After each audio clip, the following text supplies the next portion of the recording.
Muy bien, bueno, dentro de la misma unidad de la que estuvimos hablando de espectroscopía IR, vamos a referirnos ahora a la parte de espectrometría de masa, que como les había dicho antes, es otra de las técnicas instrumentales importantes en lo que respecta a la parte de elucidación estructural de compuestos orgánicos, entre otras cosas. Muy bien, bueno, en esta diapositiva nos encontramos con las primeras definiciones. Acá abajo ya les pongo un ejemplo de un espectro, si bien obviamente a esta altura no lo van a entender en profundidad, al menos quiero que vean a qué tipos de cosas nos estamos refiriendo. Y bueno, ¿qué es lo que hace un espectrómetro de masas? Bueno, un espectrómetro de masas lo que hace es ionizar moléculas en alto vacío y luego los iones que se generen, que ahora vamos a ver un poquito más cómo se generan y las opciones que tenemos, van a ser clasificados de acuerdo a sus masas. ¿Sí? Y vamos a registrar lo que se llama abundancia, que es decir, la cantidad relativa de cada uno de esos iones. Por lo tanto, vamos a tener en el eje X, acá lo que se llama relación masa-carga, ¿sí? Este M barra Z en cursiva, lo van a ver siempre de este modo, pero la realidad es que en la mayor parte de los casos, y en particular con lo que nosotros vamos a trabajar, siempre nos vamos a encontrar iones que van a tener carga 1, por lo tanto podemos decir que en el eje X vamos a estar clasificando los iones de acuerdo a su masa, ¿sí? Al menos en lo que respecta a este curso. Y en el eje Y entonces van a encontrar los valores de abundancia, es decir, la cantidad relativa de cada uno de los iones. Bueno, ¿y qué información entonces podemos obtener en este caso de un espectro de masa? ¿Sí? Por un lado, la masa molecular. Bien, después veremos que también en ciertas condiciones yo puedo obtener la fórmula molecular exacta. ¿Tá? En ese caso utilizamos lo que se llama espectrometría de masa de alta resolución. Hay alguna diapositiva al respecto. Vamos a ver que estos iones que se generan pueden fragmentarse y el análisis entonces de los fragmentos nos va a dar información estructural de la molécula y por último, de un modo limitado también, como veíamos en IR, pero en ciertas condiciones me permite identificar el compuesto en estudio. Si esto se usa, por ejemplo, en la industria farmacéutica, lo que se hace es acoplar un cromatógrafo gaseoso, ustedes todavía no saben lo que es eso, pero con un espectrómetro de masas, y son técnicas que probablemente vean en la parte de analítica instrumental. Y lo que se hace es comparar los resultados con una muestra conocida, ¿tá? O sea, es importante en este caso mantener exactamente las mismas condiciones de trabajo para obtener exactamente los mismos resultados, pero bueno, con ciertas limitaciones pueden ver que se puede llegar a usar para la identificación de compuestos. Bueno, la espectrometría de masas es muy vasta y hay distintas opciones instrumentales. Yo me voy a dedicar específicamente a hablarles de lo que es el método de ionización por impacto electrónico, que es el más común, y no me voy a centrar en cuestiones instrumentales que quedarán para otras materias o las pueden consultar en libros de texto. Me quiero dedicar con mayor profundidad a todas las cuestiones químicas. ¿Sí? Entonces, empezando entonces con lo que es la técnica del impacto electrónico, bueno, si bien la seguimos llamando así, hoy en día se considera más correcto llamarlo disociación o ionización por electrones, porque la verdad es que hoy los expertos consideran en que no hay un real choque de los electrones con la molécula, aunque sí, por supuesto, hay una interacción.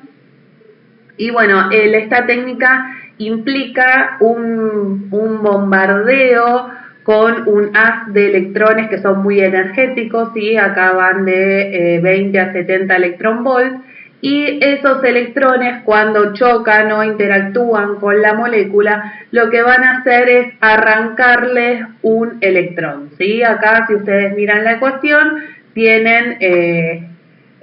terminan obteniendo dos electrones y arranca un electrón de la molécula original. Entonces, obviamente, si tiene un electrón menos y la molécula era neutra, ahora va a pasar a ser un catión. Y si tenía todos los electrones desapareados, ahora ya no los va a tener. Y entonces, por lo tanto, voy a tener un radical. ¿Sí? El producto en este caso es lo que llamamos un radical catión. Acá tienen un ejemplo más específico con el metano para que lo vean. Le arranca un electrón al metano y entonces obtengo un catión con carga positiva y un electrón desapareado.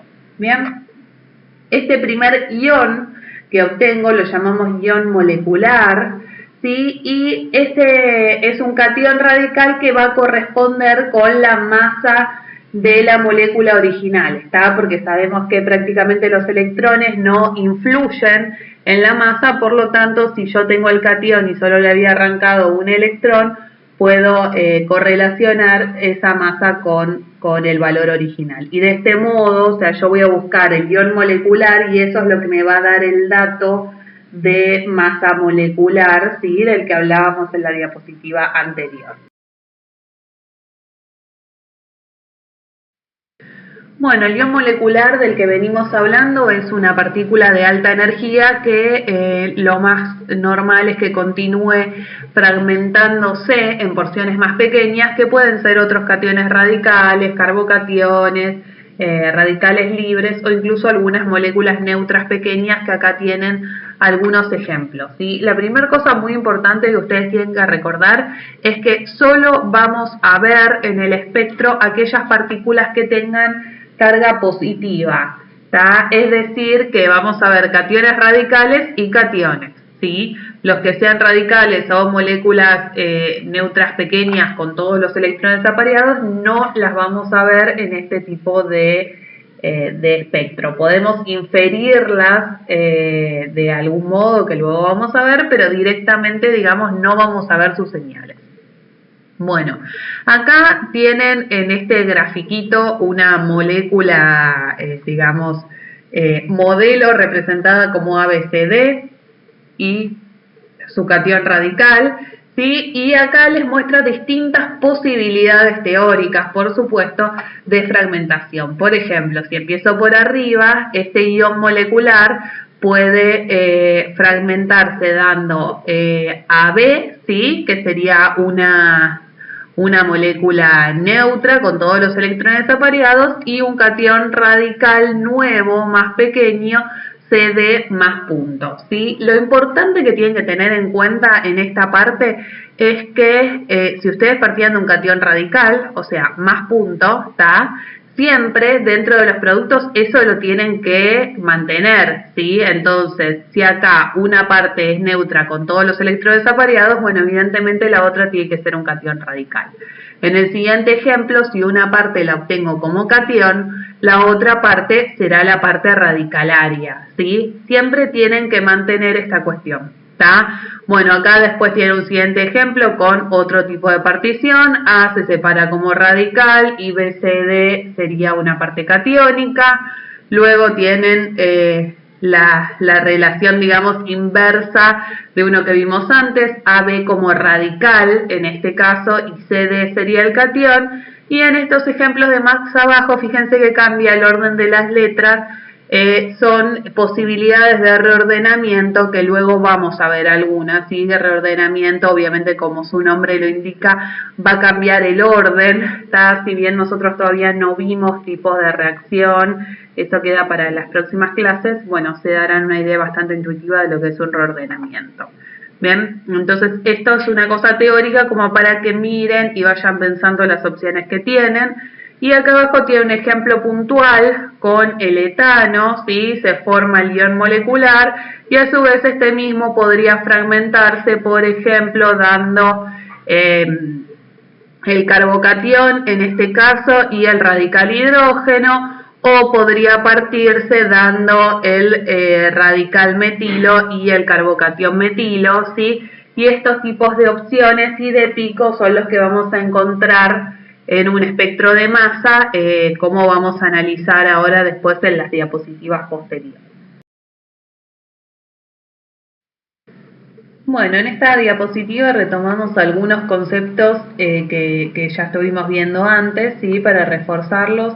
La idea es que acá, como les dije antes, solo vamos a ver especies que estén cargadas positivamente y se van a separar de acuerdo a su relación masa-carga, ¿sí? El gráfico es de abundancia, está lo que se grafica en un gráfico de barras. En realidad, si ustedes lo miran, es la intensidad relativa de cada pico en función de lo que es la relación masa-carga, que como yo les había adelantado antes, en general, como la carga siempre va a ser 1, al menos en los casos que vamos a tomar nosotros, vamos a estar separando en relación a la masa particularmente. Y bueno, y acá por último sí aparece un concepto más nuevo, que es el concepto de pico base, ¿sí? Este pico es el más abundante de todos y es el que se termina tomando entonces como 100%. Por lo tanto, ustedes van a tener todo el resto de los picos referidos a lo que es el pico base, ¿sí? Bueno, entonces acá continuando con los conceptos que les puse bastante detallados por escrito, el primer concepto importante es que el pico base sí es el pico más intenso y no tiene por qué ser el ion molecular. Está acá, lo tienen bien separaditos y bien indicados en el espectro de la imagen. ¿Sí? El ion molecular es en general el que posee la masa más alta, ¿tá? Así que lo van a encontrar dentro de las masas más altas. Salvo que tengan nitrógeno, en general la masa es par y lo diferencian de los fragmentos que, como ven, en general son impares. ¿Tá? Después vamos a retomar un poco esto. Bien, puede ser un pico, el ion molecular, ¿no? Puede ser un pico de mayor o menor intensidad. Hay veces que tiene tanta energía y fragmenta tanto que puede no aparecer. En estos casos lo que se suele hacer es recurrir a una ionización más suave para poder ver el ion molecular, si es que aparece. Pero bueno, digamos, esos dos conceptos. Suele ser la masa más alta y por otro lado, a veces puede ser que no aparezca, yo no recuerdo si tenemos algún ejemplo así, pero bueno, probablemente aparezca algún caso donde este ion molecular no se vea. ¿Tá? Bueno, y lo último, acá como ven, siempre vemos valores redondeados de masas enteras, ¿sí? Esto lo vamos a retomar un poco en la diapositiva siguiente, ¿está? Pero vemos valores de masas enteras y recuerden que el ion molecular es el que nos da la masa molecular, ¿sí? Bueno, como les conté en la diapositiva anterior, la mayor parte de los métodos nos dan valores de masa redondeados. Bien, eso trae algunos problemas para determinar en general la fórmula molecular. ¿Sí? Yo acá les puse un ejemplo puntual como para que lo vean, que lo saqué del Wade, si no recuerdo mal. ¿Tá? Pero por ejemplo, si yo obtengo una masa de 44, en principio podría coincidir con todas estas fórmulas moleculares, ¿sí? Del propano, por ejemplo, el acetaldehído, dióxido de carbono, o sea que en principio yo sigo sin saber cuál es la fórmula molecular del compuesto, aunque tenga la masa. Entonces, en este sentido empiezan a ser muy útiles algunas técnicas que se usan mucho hoy en día, que son las espectrometrías de masa de alta resolución, ¿sí? Se los cuento también porque tiene una gran aplicación en la parte de investigación y en la publicación de trabajos hoy en día. Y lo que hacen estas técnicas es determinar la masa exacta, ¿no? Lo que llamamos masa exacta obviamente no es exacto, pero lo llamamos masa exacta porque tiene varias cifras decimales. ¿Sí? Y eso nos permite obtener mucha más información de esa masa. A ver, retomo un poco desde los orígenes. Ustedes recordarán de químicas anteriores que en realidad cuando yo voy a pensar la masa en unidades de masa atómica, lo que se hace es definir que el carbono tiene una masa de 12 y y luego, digamos, todos los otros átomos se definen en base a ese valor, y si bien nosotros solemos decir que el hidrógeno tiene una masa de 1 y el nitrógeno una masa de 14, en realidad estos átomos tienen valores de masa con varios decimales, ¿no? Entonces, considerando esto, ¿sí?, yo podría determinar y diferenciar estos distintos compuestos que estaban puestos en el ejemplo por sus masas si yo considero los valores decimales. Bien, entonces, como yo obtengo acá, bueno, después léalo el ejemplo, ¿sí? Pero básicamente entonces me dice que si el valor que me está dando el equipo es, por ejemplo, de 44,029, yo podría determinar entre todas estas opciones que ya se está tratando de una molécula de la fórmula carbono 2, hidrógeno 4, oxígeno, como puede ser el acetaldehído. ¿Sí? Fíjense que 4,029 es el valor, digamos, es un valor muy cercano a el que muestra la tabla. Bien, entonces de ese modo yo puedo en este caso determinar la fórmula molecular, cosa que si no con las masas redondeadas será un poco más complicado. Otro concepto que ustedes recordarán de químicas anteriores es el concepto de isótopos. ¿Sí? Muchos átomos poseen isótopos más pesados que se van a diferenciar claramente en los espectros de masa. Acá tienen en la tablita algunos ejemplos. ¿Sí? Por ejemplo, digamos el carbono 12 tiene un isótopo carbono 13 con una abundancia relativa baja de 1,1%. De todos modos, esto va a ser muy importante en otra técnica que vamos a ver, que es la espectroscopía de resonancia magnética nuclear de carbono, en este caso, ¿sí? Pero acá, digamos, justamente para lo que es la espectrometría de masa no nos va a interesar tanto el tema del carbono. Bien, bueno, el hidrógeno no aparece porque ya es muy poco abundante, pero también tienen el deuterio, ¿sí?, con una baja abundancia, y en algunos casos, como por ejemplo el cloro o el bromo, ustedes recordarán que sus isótopos más pesados son particularmente abundantes. Bien, entonces, bueno, la existencia de estos isótopos nos da lugar a lo que llamamos picos de M+1, ¿sí?, cuando aumentan en una unidad su masa, o picos de M+2, o así sucesivamente, ¿sí?, picos que corresponden a una masa mayor. Bueno, la realidad es que cuando yo tengo carbono, hidrógeno como átomos solamente, el tema de los isótopos no es tan importante, porque si bien existen, como las abundancias son bastante bajas, es difícil obtener información al respecto. Pero en ciertos casos, como vamos a ver en ejemplos posteriores, da muchísima información, ¿sí? Vuelvo como para que tengan una idea, no sé, al ejemplo del cloro que estábamos hablando antes. Ustedes recordarán que el cloro 35 es un 75%, pero hay una gran abundancia, digamos un 25% de cloro 37, ¿sí? Esto se va a diferenciar claramente en un espectro, y yo entonces voy a obtener picos aledaños, digamos, con una relación de 2 unidades de masa adicionales, ¿sí? Voy a tener picos de M+2, bien, y en este caso estos picos van a tener una altura, una abundancia relativa, digamos, en una relación 3:1, ¿sí? O sea, porque va a ser 75 a 25. Una situación parecida vamos a tener con el bromo, que es más o menos 50% de bromo 79 y 50%, redondeando obviamente, de bromo 81. Entonces yo en estos casos voy a encontrarme con dos picos de prácticamente la misma altura que tengan una diferencia de 2 unidades de masa. ¿Sí? Ahora vamos a ver ejemplos en las diapositivas posteriores y seguramente les va a quedar más claro, pero acá ya tienen una tablita de resumen de cómo pueden interpretar estas cosas.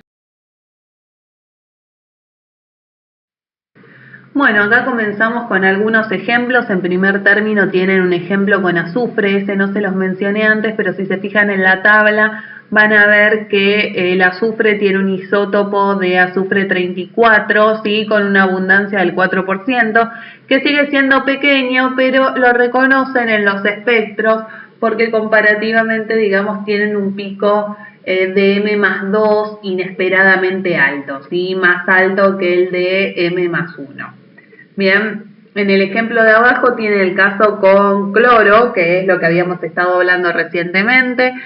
Tienen la relación del cloro 35 con cloro 37 en una relación 3:1 y fíjense cómo los picos, ¿sí? El pico de M+2 es más o menos 1/3 del pico del ion molecular, ¿sí? De hecho, si se fijan también con un poco de detalle, pueden ver que la misma relación se da en estos fragmentos de masa 63 y 65, ¿sí? Si ustedes miran, la relación es más o menos 3:1. Este ejemplo lo vamos a retomar luego. Bueno, acá tiene un ejemplo con bromo que, como les había adelantado antes, presenta como característica principal los dos picos, el M y el M+2, con intensidades prácticamente iguales, ¿sí? Por esta cuestión que habíamos dicho de que el bromo 79 es más o menos 50%, el bromo 81 50%. Y abajo tiene un ejemplo con nitrógeno, del que surge una regla particular que se llama regla del nitrógeno, y que dice que los compuestos con nitrógeno, con un nitrógeno, digamos, o con número impar de átomos de nitrógeno, presentan iones moleculares impares, ¿sí? Y a su vez tienen fragmentos principales, en general, pares, como se ve acá, con MZ30, ¿bien? Mientras que si ustedes van a compuestos sin nitrógeno, en general ven los iones moleculares pares y los fragmentos principales impares, ¿sí? Si quieren, tomen el ejemplo de más arriba. Acá ven, por ejemplo, para el bromo 79, la masa de 122, ¿sí? Y uno de los fragmentos principales acá con una masa 43. Bien, ven que se cumple esta regla. A ver, o sea, parece una regla sacada de la nada, pero en realidad la deducen fácilmente si se dan cuenta de que, por ejemplo, carbono, oxígeno, sí son átomos que tienen masas pares y números pares de valencias, y a su vez, digamos, no sé, si van al hidrógeno, bromo, cloro, en estos casos tienen masas impares, pero también la valencia es 1, mientras que si van a un ejemplo con nitrógeno, no sé, el amoníaco, pongamos, tienen una masa 14 en el isótopo principal y 3 valencias en este caso. Por lo tanto, si se va a unir a 3 hidrógenos en el amoníaco, ya llega a una masa 17. Mientras que en todos los otros casos hubieran sumado valores pares. Y de ahí surge la regla, si no se la quieren aprender de memoria. Bueno, y la otra cosa importante es que, digamos, esta regla, obviamente cuando yo ya sé que tengo el ion molecular, puedo pensar directamente en nitrógeno, y por otro lado permite alertarnos en casos donde yo no estoy seguro si veo o no el ion molecular. ¿Se acuerdan que yo les mencioné que en ciertos casos no aparecía porque, digamos, fragmenta muy rápidamente y entonces yo puedo directamente no detectar la señal del ion molecular? Entonces yo, si ya sé que estoy trabajando con una molécula que seguro no tiene nitrógeno y veo números impares, bueno, ya puedo estar pensando que estoy en presencia de un fragmento y que ese en realidad no está siendo el ion molecular. Entonces puedo probar a hacer algunos de estos espectros en condiciones más suaves que yo les mencionaba antes, para ver si en ese caso sí aparece un pico más alto correspondiente al ion molecular. Bien, bueno, así que esa es la regla del nitrógeno. Bueno, y el último ejemplo que les voy a presentar antes de pasar a las fragmentaciones tiene que ver con el yodo, ¿sí? En este caso es muy característico encontrar el pico a 127 correspondiente al iodonio, ¿tá? Y la otra cosa que es muy característica es que es encontrar, digamos, estas zonas como libres del espectro. O sea, si ustedes hacen 156, que es el ion molecular, menos 127, van a ver que les da una masa de 29, o sea, obtienen la masa correspondiente a la pérdida de yodo, ¿sí? Como esas dos características en el espectro. Bueno, ahora para empezar a hablar de las fragmentaciones tenemos que hablar primero de qué pasa con el ion molecular, digamos, cuando se forma, qué electrón es el que se pierde de la molécula preferentemente. A ver, en principio el electrón puede venir de cualquier parte de la molécula, pero hay ciertas preferencias que nos dicen que, digamos, se pierde más fácilmente un electrón de un par libre no enlazante, como puede ser del oxígeno, del nitrógeno, los ejemplos que tienen acá. Seguido a esto, si no tengo esa opción, voy a elegir perder un electrón de un enlace pi. Y por último, los menos favorecidos son los electrones correspondientes a los enlaces sigma. Sí, esto tiene que ver con el potencial de ionización. Y entonces poder escribir esto puntualmente nos va a ayudar luego a poder escribir los mecanismos de fragmentación. Si tienen acá algunos ejemplos, por ejemplo con la cetona, pueden, digamos, localizar este par electrónico que se pierde como uno de los electrones del par libre del oxígeno, entonces les quedaría el oxígeno, ¿sí?, como más puntos, ¿está? También lo podrían escribir de la forma alternativa genérica sin localizarlo, pero como les decía, esta forma sin localizarlo luego no les va a ayudar a escribir las fragmentaciones. Bueno, lo mismo con el nitrógeno, ¿no? Lo pueden escribir el nitrógeno como más punto en este caso. Si tienen un enlace pi, ¿sí?, lo pueden escribir de este modo, o sea, reemplazando el enlace pi por el más punto o localizando, digamos, de acuerdo a la conveniencia luego para la fragmentación, un carbono como carbocatiónico y otro carbono que porte el electrón desapareado. Y por último, si tienen solo enlaces sigma como en la molécula del etano y no pueden elegir, y realmente no hay mucha diferencia entre un enlace sigma carbono-carbono o carbono-hidrógeno, por lo tanto lo localizarán de acuerdo a la conveniencia en ese caso. ¿Sí? Bueno, acá simplemente les recuerdo que no es excluyente, pero la mayor parte de las fragmentaciones que vamos a ver se termina obteniendo un catión por un lado y un radical por el otro. Sí, obviamente detectan solo el catión, como ya habíamos hablado, pero pueden tener idea de cuál fue el radical que se perdió en base al valor de masa que se pierde, ¿sí? Por lo tanto, la información la obtienen del mismo modo.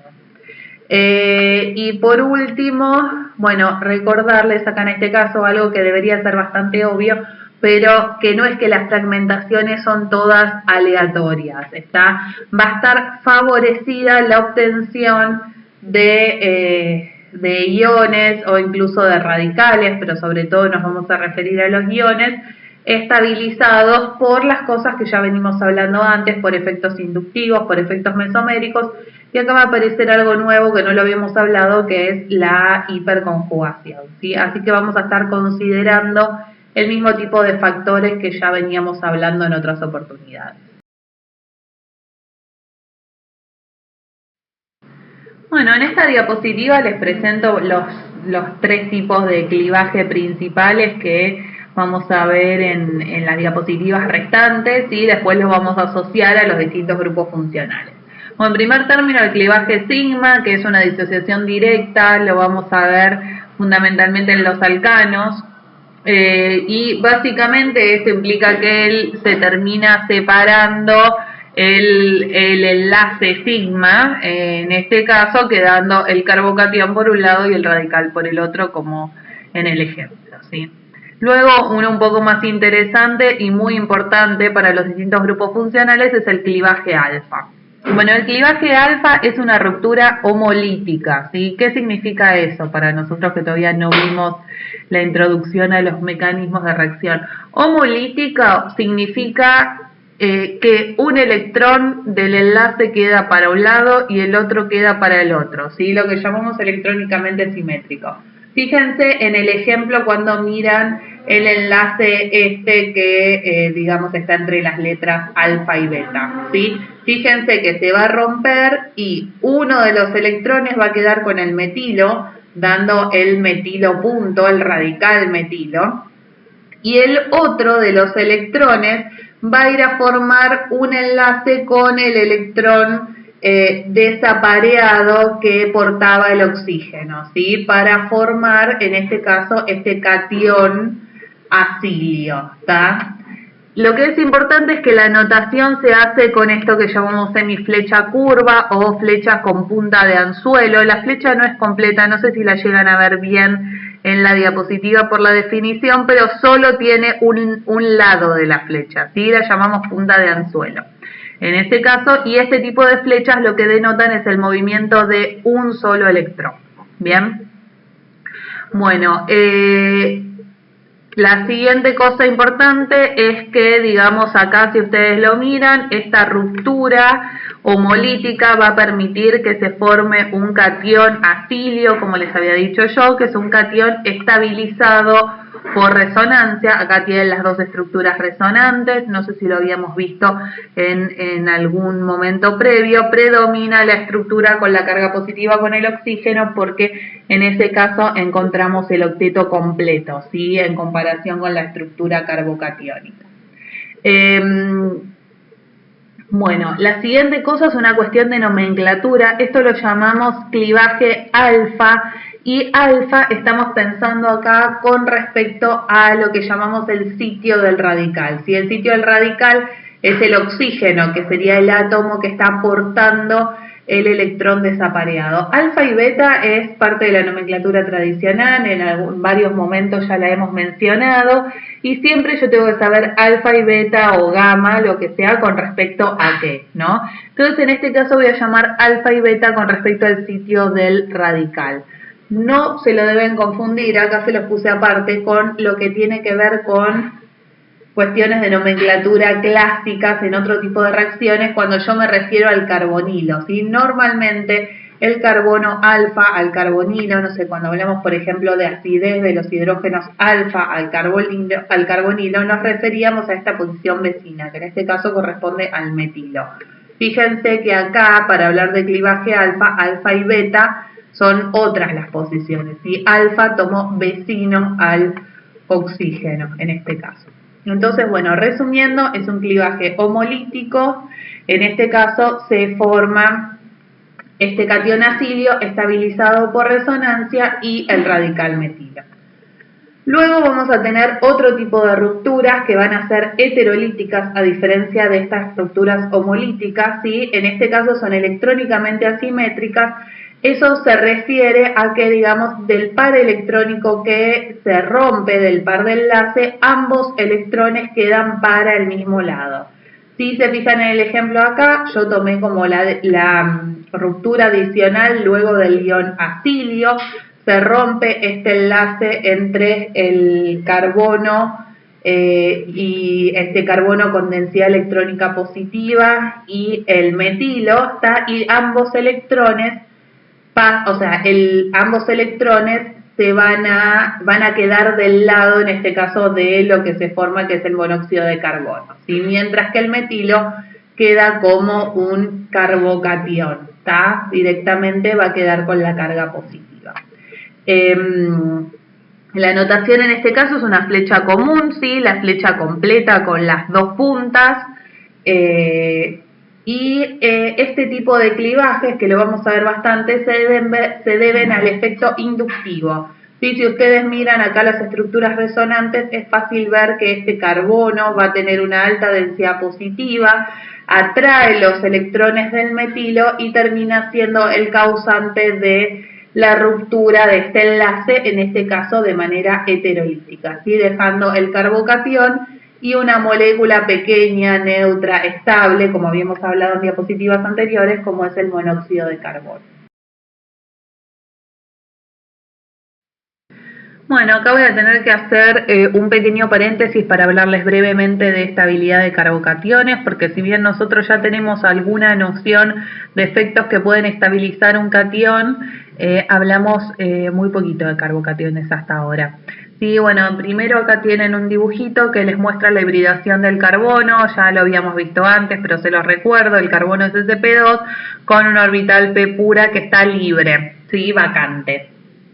Bien, entonces la primera cosa es que los grupos alquilo estabilizan a los carbocationes. Si ustedes miran acá lo que es la estabilidad creciente de carbocationes, vemos que los más estables son los carbocationes terciarios, seguidos por los secundarios, primarios, y el menos estable de todos es el carbocatión metilo, ¿sí? Entonces, esto lo podemos explicar de dos modos. Por un lado, el efecto inductivo, del que ya habíamos hablado en otra oportunidad. Los grupos alquilo son dadores de electrones por efecto inductivo porque ese enlace carbono-carbono es polarizable y pueden contribuir de este modo a dispersar esa carga positiva que tiene el catión, ¿sí? Sabemos que si dispersamos esa carga positiva, estamos estabilizando de ese modo el catión. Bien, esa es la primera cosa que explica que a más cantidad de grupos alquilo, más estable sea el carbocatión. El segundo concepto que va en la misma línea es la hiperconjugación, y todavía no habíamos hablado al respecto, ¿está? La hiperconjugación es una deslocalización de electrones sigma en este caso. ¿Sí? Resalto lo de sigma porque, por ejemplo, cuando hablábamos de efecto resonante hablábamos de electrones pi o electrones de pares no enlazantes. Acá estamos hablando directamente de electrones sigma, ¿sí? Que se van a deslocalizar en esta orbital p vacante. Acá tienen un dibujito abajo, ¿tá? Fíjense que tienen el carbocatión y al lado un resto metilo, y son las uniones sigma carbono-hidrógeno del metilo, ¿sí? Esos electrones los que se van a estar deslocalizando sobre el orbital p puro, y de ese modo, digamos, van a estar dispersando esta carga positiva, ¿está? Por lo tanto, esto va en la misma línea. A cuantos más restos alquilo yo tenga, más posibilidades de hiperconjugación y por lo tanto mejor dispersión de esa carga positiva. ¿Sí? Acá, digamos, tienen un dibujito de orbitales que va en la misma línea. Está mostrando cómo la orbital sigma carbono, digamos, cómo la unión sigma carbono-hidrógeno avanza sobre esta orbital p pura. Bien, lo último de lo que no les puse dibujito, pero vamos a ver alguna cosa más adelante, es que obviamente también podemos tener un efecto resonante que va a ser importante, por ejemplo, en carbocationes bencílicos y alílicos. Y una cosa que vamos a hablar sobre todo en las clases posteriores, ¿sí? Es que existe el concepto de transposición, que es un reordenamiento, ¿está? Es decir, que carbocationes ciertos carbocationes se pueden reordenar a carbocationes más estables, ¿sí? Por ejemplo, un carbocatión secundario podría reordenarse a un carbocatión terciario, ¿sí? De eso vamos a ver ejemplos más adelante, pero ya se los dejo explicitado.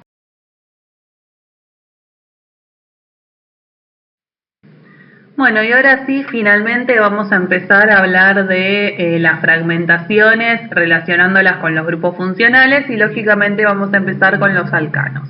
Bueno, entonces, como para tener una primera idea, bueno, en este caso, como ya habíamos visto antes, yo no tengo nitrógeno obviamente, así que espero un ion molecular de masa par y la mayor parte de los fragmentos, los más importantes al menos, que posean un número de masa impar, ¿sí? Fíjense que si yo voy acá a ver el hexano está es par, y si voy a ver estos fragmentos que están acá con letrita fucsia que se detectan, ¿sí? Voy a tener un pico a 57 y uno a 29 que son impares.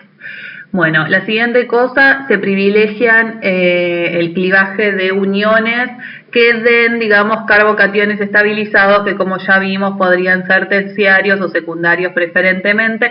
Eso lo vamos a notar sobre todo cuando estemos hablando de alcanos ramificados, como aparece alguna diapositiva más adelante.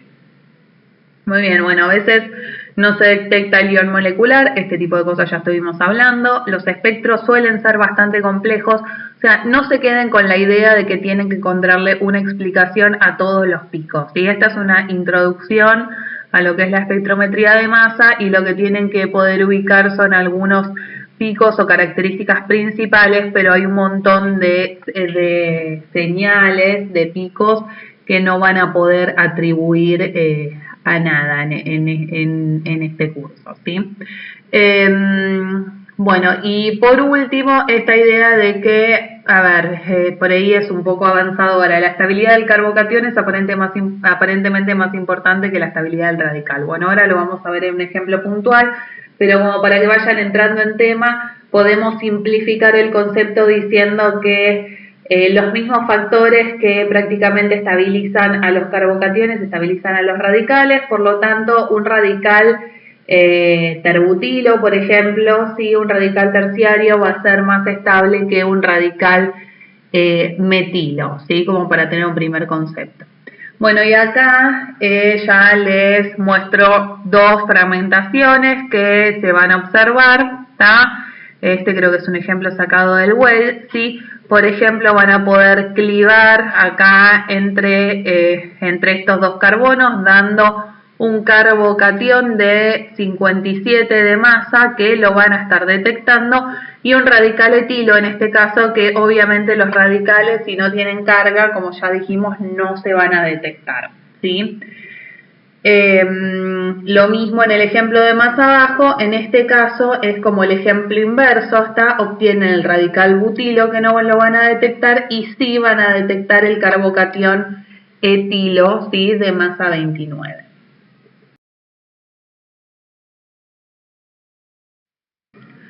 Bueno, acá tenemos el ejemplo del hexano con el espectro del que hablábamos antes. Fíjense que se observa el ion molecular de masa 86, luego tenemos un fragmento de 71, ¿sí? Que si hacemos la diferencia corresponde al M-15, corresponde a la pérdida de 15, es un radical metilo, ¿sí? Y el fragmento es el catión pentilo, ¿bien? Esta señal a 71, fíjense que es bajita y eso es un pico poco intenso y eso se lo podemos atribuir a estas cuestiones de estabilidad de las que hablábamos antes, o sea, la obtención de un radical metilo poco estable no estaría tan favorecida y eso podría explicar que esta señal sea poco intensa, ¿sí? Luego tenemos el pico del 57 que lo vimos antes, que corresponde al catión butilo con pérdida de 29, ¿sí? M-29 que es un radical etilo. Luego la señal A43 también bastante intensa que corresponde a una pérdida de masa de 43 y corresponde, digamos, a la fragmentación que da origen al carbocatión propilo y al radical propilo, ¿tá? Y por último vemos acá los fragmentos correspondientes al catión etilo por pérdida, en este caso, del radical butilo, ¿sí? Tenemos todas las opciones. Bueno, lo que les decía antes en cuanto a la diferencia de la estabilidad entre los cationes y los radicales, se cree que es más importante comparativamente la estabilidad del catión, porque fíjense en este caso, por ejemplo, la fragmentación que daría el catión metilo y el radical pentilo no la vemos, mientras que sí veíamos el proceso inverso que nos daba, digamos, la contraparte que nos daba el radical metilo, ¿sí? Entonces se postula que siempre es más importante comparativamente obtener cationes estabilizados que radicales estabilizados. A pesar de eso, digamos, este espectro no sé si es un buen ejemplo porque la masa que tendremos que obtener es muy baja y bueno, normalmente ya masas tan bajas no se miden, no aparecen en los espectros. Pero bueno, digamos como para que les quede como concepto inicial. Y bueno, por último mencionarles estos picos, digamos, particularmente intensos de 57 o de 43, lo que se postula en estos casos es que estarían favorecidos comparativamente porque, digamos, son fragmentos alquílicos bastante grandes, en un caso de 4 y en otro caso de 3 átomos de carbono, sí, grandes comparativamente para las opciones que tengo, y se cree que dentro del espectrómetro pueden reordenar, ¿sí?, a carbocationes, acá van a ser primarios los que obtengan, pero podrían reordenar a carbocationes secundarios o terciarios, y eso justificaría que la intensidad de los picos sea más alta, ¿sí?, a diferencia de, por ejemplo, un catión etilo que no puede reordenar a nada y va a seguir siendo primario, ¿sí? Eso es lo que suele explicar la altura de los picos. Bueno, acá tienen un ejemplo con un alcano ramificado en este caso y aparece el concepto que yo les mencionaba antes de que las fragmentaciones suelen ocurrir vecinas a la ramificación a modo tal de dar los cationes más estabilizados, ¿sí? Fíjense que lo que corresponde a la masa 71, el catión 2-pentilo, en este caso es secundario, lo mismo que el isopropilo, ¿sí?, a 43, y terminan siendo los picos más abundantes comparativamente. No son excluyentes, también ven el pico a 57, ¿tá?, pero digamos los otros dos son los más abundantes, y sobre todo es abundante el pico a 43, que es el pico base, y esto lo podemos explicar porque en este caso el radical que se forma es el propilo, mientras que para obtener el catión de masa 71, el radical que se forma es un radical metilo que, como dijimos antes, está menos estabilizado. ¿Sí? Bueno, y acá les puse una tablita que también la debo haber sacado del Wave, como para que tengan una idea de las masas de los fragmentos alquílicos, en este caso, que les van a ayudar a sacar deducciones. Esto de que hablábamos de que M-15 es porque perdió un metilo, o M-29 perdió un etilo, probablemente los ayuda a resolver más rápidamente los ejercicios. En esta diapositiva tenemos un ejemplo para alquenos. Bien, como yo les decía, en la medida de lo posible intentamos obtener cationes estabilizados y una de las opciones es la estabilización por resonancia. Por lo tanto, para los alquenos es muy frecuente este tipo de cationes que se llaman cationes alílicos. Sí, noten, acá lo tienen de manera genérica, la estabilización por estructuras resonantes, y en la imagen de más abajo ya lo tienen con un ejemplo puntual que es el trans 2-hexeno. Bien, se rompen los enlaces de modo tal de obtener este tipo de catión estabilizado por resonancia. Noten que esto da un pico de masa 55, que es el pico base, y lo que se pierde en este ejemplo es un radical etilo. Acá en la parte de abajo de la diapositiva les puse el mecanismo, ¿está? Porque en realidad, si bien nosotros lo estamos viendo de este modo, no es más que un clivaje alfa como tantos otros que vamos a ver. Acá empiezan del trans 2-hexeno, se forma, sí, fíjense, la segunda especie que tienen es el radical anión, que lo pueden escribir de este modo. Recuerden que centramos preferentemente en este caso la parte de radical anión, dije es radical catión. El radical catión vamos a centrar la carga positiva y el punto donde estaba el doble enlace de acuerdo a conveniencia, y lo que va a ocurrir es que ese electrón desapareado junto con uno de los electrones del enlace que se rompe va a venir a formar el doble enlace que ven en la primera estructura resonante, y el otro electrón del enlace que se rompe, ¿sí?, va a quedar como electrón desapareado sobre el radical etilo. ¿Tá? Lo pueden pensar de ese modo, no sería más que un clivaje alfa, ¿sí?, del mismo modo que estábamos viendo en en diapositivas anteriores. Ahora pasando a los compuestos aromáticos, el catión que se va a formar siempre que se pueda va a ser un carbocatión bencílico que puede ser estabilizado por resonancia, como les muestra acá la imagen. Luego ustedes pueden practicar incluso marcando el movimiento de lo que serían los electrones en la imagen para ayudar a la escritura de todas estas estructuras resonantes, ¿sí? Obviamente este es un catión muy estabilizado por resonancia y la formación la podemos explicar nuevamente a través de un clivaje alfa igual que antes.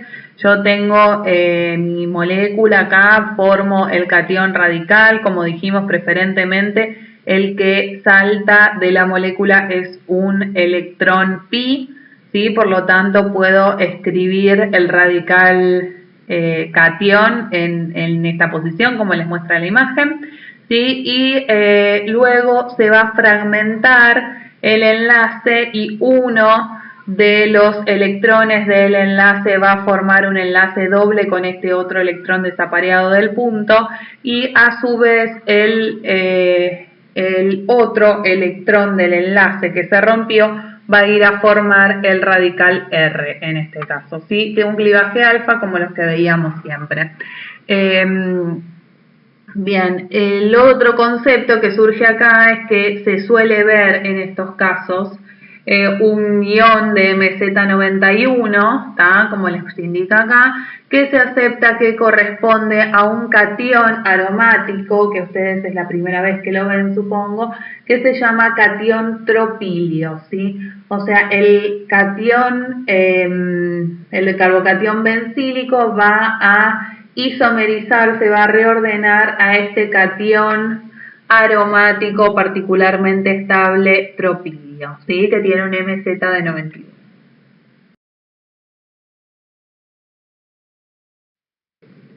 Bueno, esta diapositiva está destinada a introducir las fragmentaciones en las que se separa una molécula pequeña y estable, de las cuales igual un poco ya habíamos hablado, ¿sí? Este tipo de fragmentaciones son frecuentes. Una de las características con las que ustedes las pueden identificar rápidamente más de una vez, considerando que digamos la molécula no tiene nitrógeno, ¿no? Partiendo de esa base, o sea, si yo tenía un ion molecular de masa par, bueno, voy a observar una pérdida de una molécula de masa par y el pico nuevo que voy a obtener también va a tener una masa par, a diferencia de estos picos impares bastante característicos que habíamos hablado en general, salvo que estemos hablando de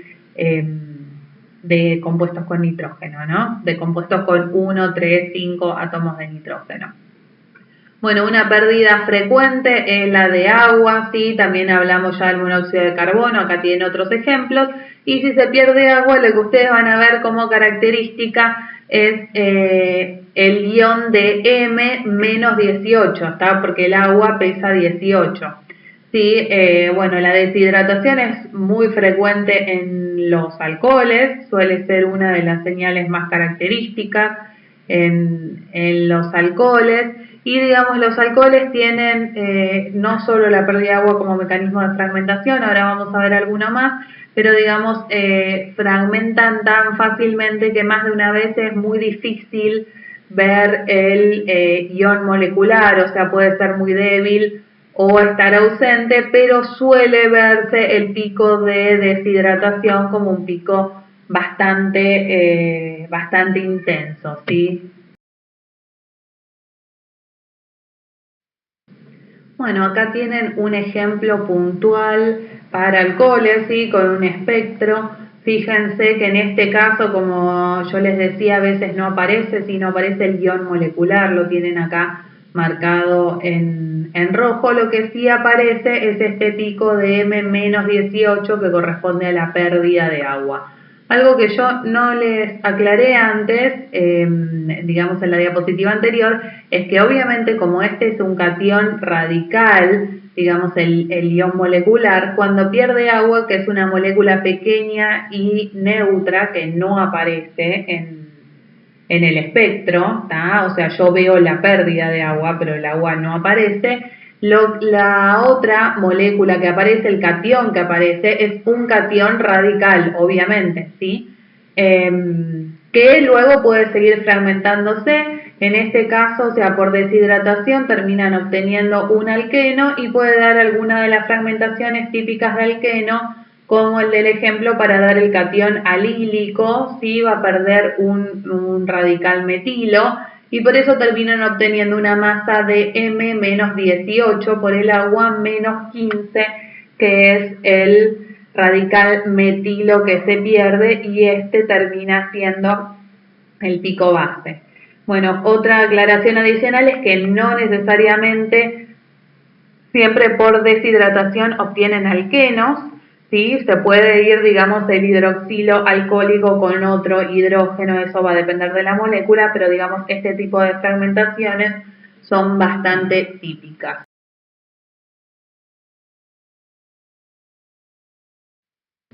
La otra fragmentación muy característica de alcoholes es el clivaje alfa, nuevamente, ¿sí? Además de la deshidratación.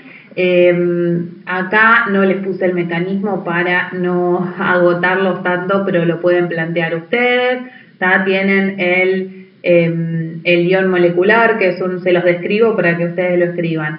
Tiene el ion molecular, que es un radical catión. Bueno, ¿cuál es el electrón que saltó de acuerdo a lo que ya vimos antes?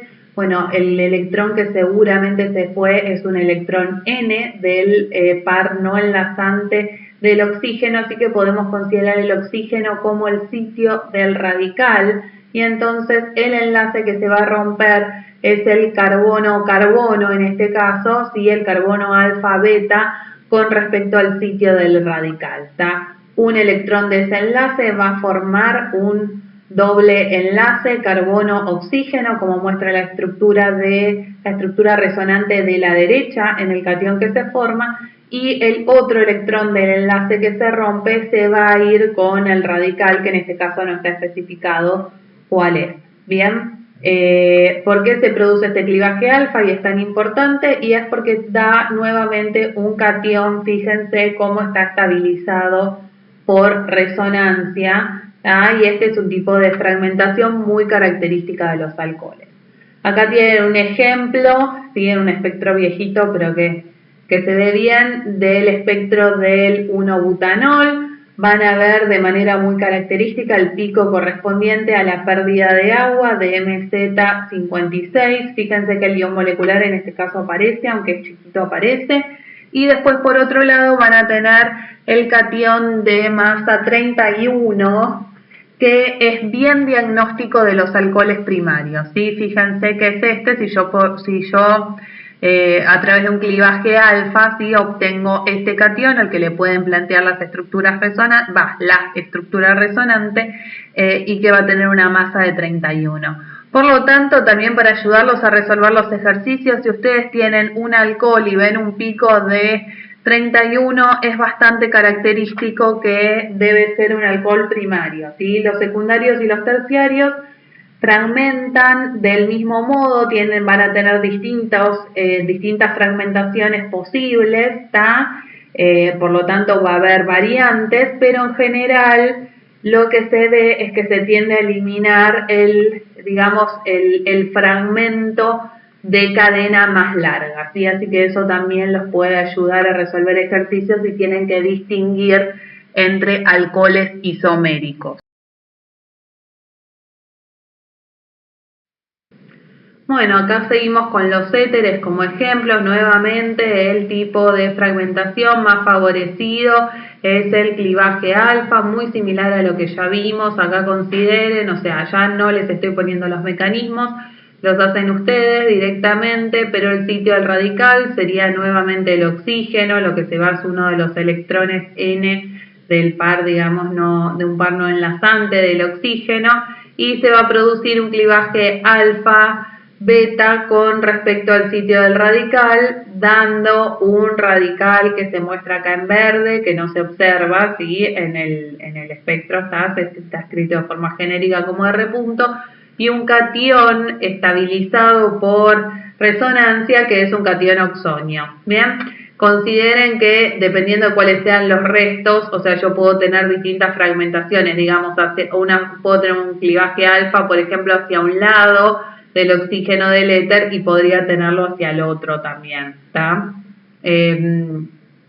Bueno, otro tipo de ruptura que aparece acá es el tipo de ruptura heterolítica, ¿sí? Que ya habíamos hablado un poco antes. Heterolítica, acuérdense que los dos electrones del par que fragmentan quedan como del mismo lado, se van con el mismo fragmento, por decírselos de una manera coloquial. Esta es debido al gran efecto inductivo del oxígeno y está muy favorecida cuando se pueden formar cationes estabilizados. Entonces lo que van a obtener es un radical de tipo alcoxilo, que se muestra en verde, está en la imagen y obviamente no lo observan en el espectro, y un catión estabilizado R+, en este caso. Acá lo tienen con un ejemplo puntual, ¿sí? En el primer ejemplo, o sea, ya, bueno, en estos ejemplos ya les muestra la parte mecanística, escriben el punto y el más sobre el oxígeno, y los dos electrones del enlace que se rompe, que es el enlace oxígeno-carbono, van a quedar del lado del oxígeno, que es el átomo más electronegativo, y acá en el primero de los ejemplos se forma un catión bencílico, que ya habíamos hablado que son cationes muy estabilizados. Tienen sobre la flechita, acá dice I, refiriéndose a que, digamos, se debe a un efecto inductivo. ¿Está? En el segundo caso, digamos,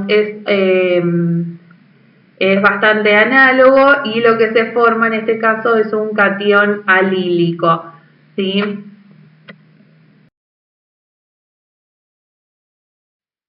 Continuamos acá con los derivados halogenados. Acá tiene el cloro de isopropilo como ejemplo, que ya lo habíamos visto en un espectro anterior. Este es otro espectro, pero del mismo compuesto. Noten en el primer caso que todos los fragmentos que tengan cloro van a tener, digamos, estos dos piquitos, ¿sí? Como un piquito hermano, con dos unidades de masa más arriba que el pico principal, y tiene una relación de 3:1. ¿Sí? Los ven en el par 78-80 y en el par 63-65.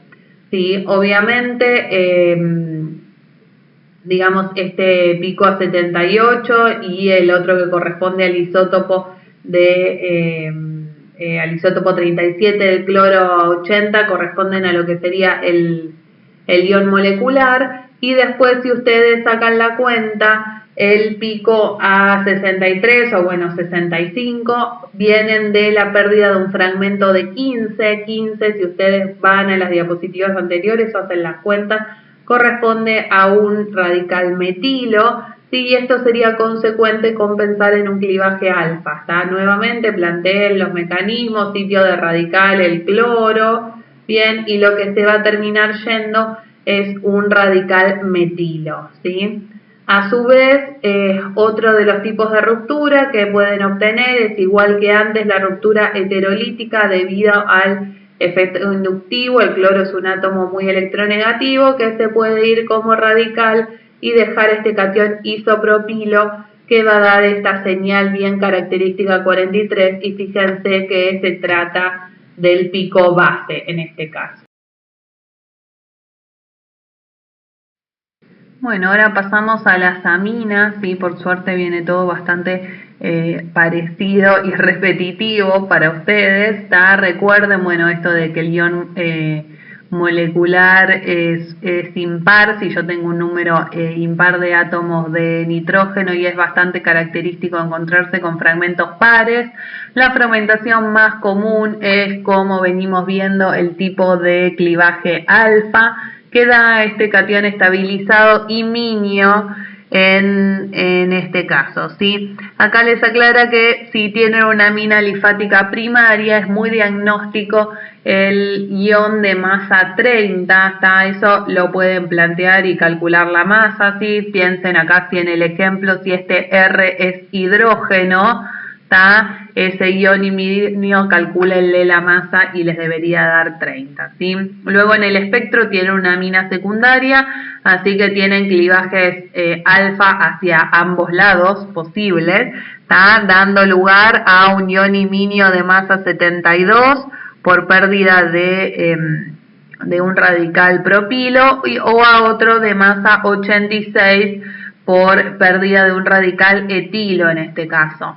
Si el pico base es el correspondiente a 72, o sea, una regla general es que siempre está favorecida la pérdida del resto más grande. ¿Sí? En este caso, el radical propilo es más grande que el etilo y por eso es el que mejor se pierde. A su vez, acá no está mostrado en el ejemplo que tienen ustedes, pero también puede haber rupturas heterolíticas si obtenemos cationes estabilizados por resonancia, como hemos visto para los derivados halogenados o para los éteres.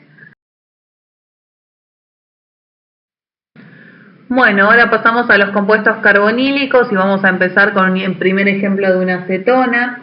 Bueno, dentro de la generalidad, como ya veníamos hablando, los compuestos carbonílicos por clivaje alfa dan este ion acilio estabilizado por resonancia, ¿sí?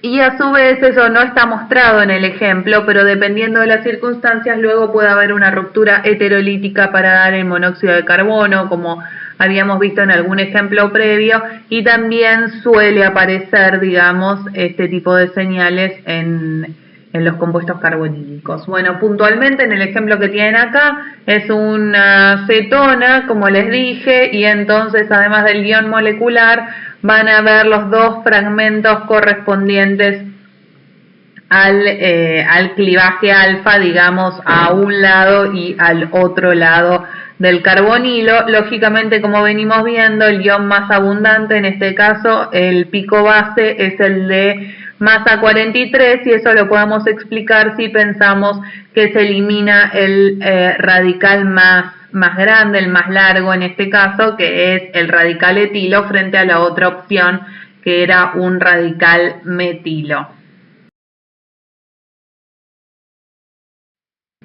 Bueno, acá tenemos un aldehído como ejemplo. Sí, vamos a empezar primero por lo que ya conocemos, que es el clivaje alfa, para dar el ion acilio estabilizado. Acá yo se los marqué en verde, les va a dar el pico de masa 29. Y a su vez, por clivaje alfa, también se puede obtener el ion de M-1 o M-H, ¿sí? Que se debe al clivaje alfa, digamos, del otro lado, donde se pierde el radical hidrógeno.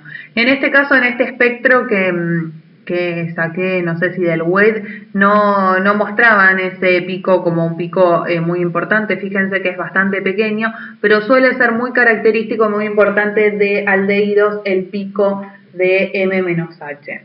A su vez, acá tienen otra fragmentación típica de compuestos carbonílicos, y esto no es exclusivo de aldehídos, lo que pasa es que a veces depende un poco de la cadena carbonada del ejemplo. Esto en compuestos carbonílicos en general es bastante típico, además, la formación de cationes estabilizados, como este de masa 57, que ven ustedes acá. En este caso se da una ruptura entre beta y gamma. Acá estamos hablando de la nomenclatura común, ¿sí? Fíjense cómo les muestra en la imagen azul, alfa como el carbono vecino al carbonilo, beta y gamma, ¿sí? No la nomenclatura que estábamos usando para clivajes alfa. Espero no estar mareándolos con esto. Pero bueno, acá del mismo modo tiene un catión estabilizado, ¿sí? Por ahí es más fácil verlo si ustedes escriben el tautómero enol de la acetona, algo parecido a lo que tiene acá la primera estructura resonante. Les va a resultar fácil ver el carbocatión, digamos, estabilizado, porque es bastante parecido a lo que vimos para los carbocationes alílicos, ¿sí? Así que acá pueden plantear las estructuras resonantes. Si alguien tiene algún problema con estas estructuras resonantes, me avisa, pero bueno, básicamente siempre que yo pueda obtener cationes estabilizados, no solamente en aldehídos, sí los voy a obtener. Esa es un poco la idea de las fragmentaciones. Siempre tengo que mirar la molécula y ver qué le puede pasar. A su vez, acá tenemos otro ejemplo que tampoco estaba marcado en el espectro original, pero este pico de masa 44 implica, digamos, un catión que se obtiene por el reordenamiento de Emma-Lafferty, que se los voy a mostrar en la diapositiva siguiente, ¿sí? Pero, digamos, es un reordenamiento en la que se elimina una molécula neutra, que es un alqueno. Acá cuando tienen en este caso masa 28, se refiere al etileno.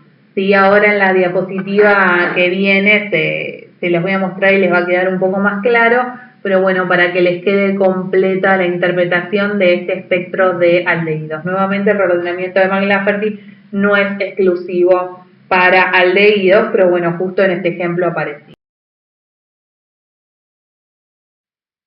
Bueno, ahora sí llegamos al reordenamiento de Emma-Lafferty, que se los voy a mostrar tomando un aldehído como ejemplo en esta diapositiva. ¿Sí? Después vamos a ver otras opciones. Bueno, ¿qué necesitamos para que sea el reordenamiento de Emma-Lafferty? En primera instancia, la presencia de un doble enlace, que es en general un doble enlace de un carbonilo, ¿está?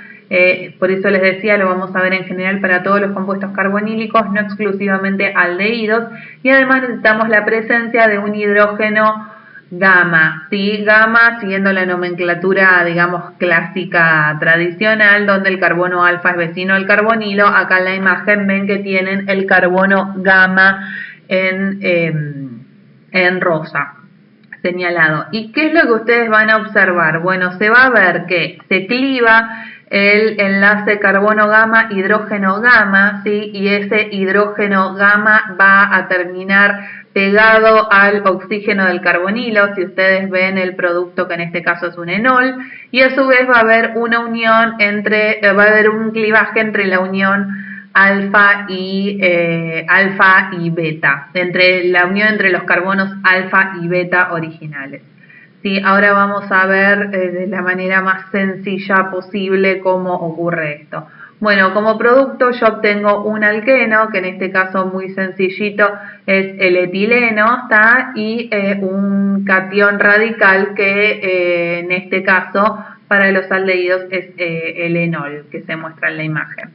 Bueno, a ver, voy a tratar de hacerlo lo más simple posible porque, bueno, ustedes todavía no tienen tanta idea de lo que son los mecanismos de reacción y este no es el mecanismo de reacción más sencillo de todos, ¿sí? Bueno, algunas aclaraciones la voy a mostrar como está en el web, que me parece la forma más simplificada. Probablemente no sea la forma más correcta. La forma más correcta seguramente sea localizar, digamos, el sitio del radical sobre el oxígeno y luego plantear un mecanismo que tenga todas flechas punta de anzuelo, básicamente con rupturas homolíticas, pero bueno, me pareció que ya bastante complicación iban a tener, así que tomé esta imagen que es un poco más simplificada.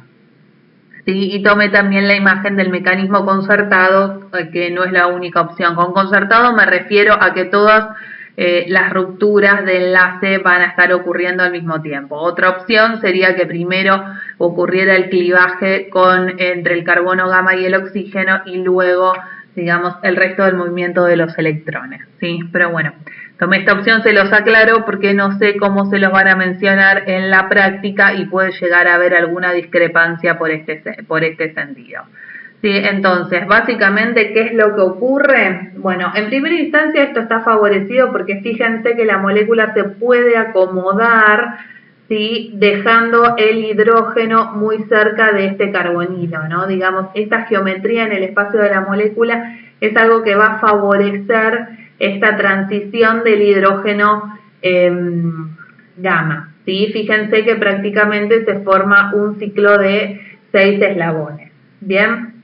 Entonces lo que va a ocurrir es que este hidrógeno gamma originalmente se va a unir al oxígeno del carbonilo, ¿tá? El enlace carbono gamma, hidrógeno gamma, los electrones de ese enlace se van a volcar, ¿sí?, sobre lo que era la unión beta gamma, y entonces los electrones de la unión alfa beta se van a volcar ahora sobre la unión carbono carbonílico carbono gamma, ¿sí? Esto da como resultado que la parte que queda en verde es un alqueno, ahora una molécula neutra, ¿sí?, de masa par, y tengo un nuevo radical catión, en este caso, que si ustedes miran el movimiento de los electrones, para este caso el aldehído es un enol, ¿sí? Así que bueno, acá lo tienen puesto en general para los aldehídos. En la parte de abajo lo tienen simbolizado con letras para que vean una forma un poco más general, digamos, al menos que abarca aldehídos y cetonas, bien, como para que lo comparen. Bueno, y acá ya casi para ir terminando vamos a pasar a los ésteres como un ejemplo de un derivado de ácido, otro tipo de compuesto carbonílico.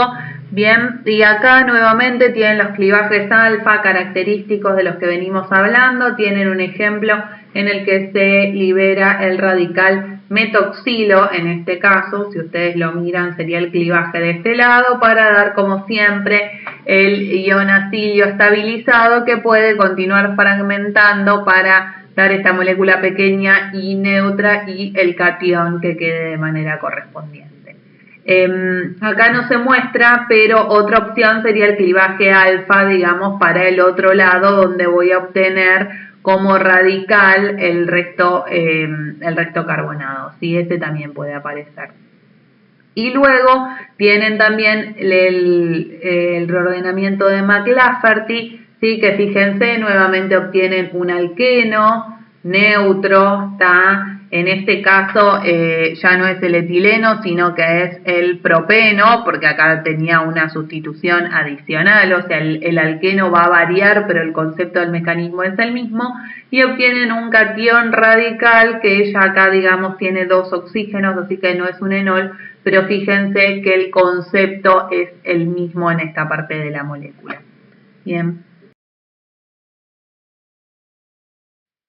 Bueno, y ahora sí, este ya es el último ejemplo. Tenemos nuevamente un éster, pero ahora les quería mostrar una cosita que va a aparecer a lo último. Sí, en este caso es el benzoato de isopropilo.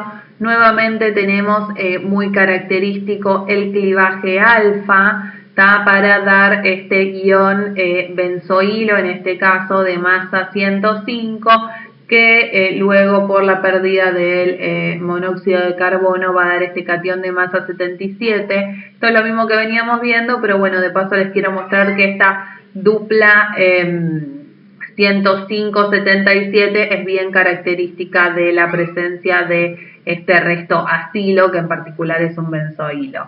Y por último, después tiene el reordenamiento de McLafferty, que la idea de esta diapositiva es mostrarles, digamos, que también, o sea, el oxígeno les puede contar como posición. En el caso de los ésteres, fíjense que acá tienen el carbonilo, en la posición que sería alfa tengo un oxígeno, beta es un metileno, y gamma tienen el otro carbono, que es el que va a aportar el hidrógeno gamma, ¿sí? O sea, mostrarles simplemente que, digamos, es lo mismo que veíamos antes, el mismo tipo de mecanismos, pero bueno, aprovechar para mostrarles esta particularidad de los ésteres, que el oxígeno también lo pueden contar como posición gamma.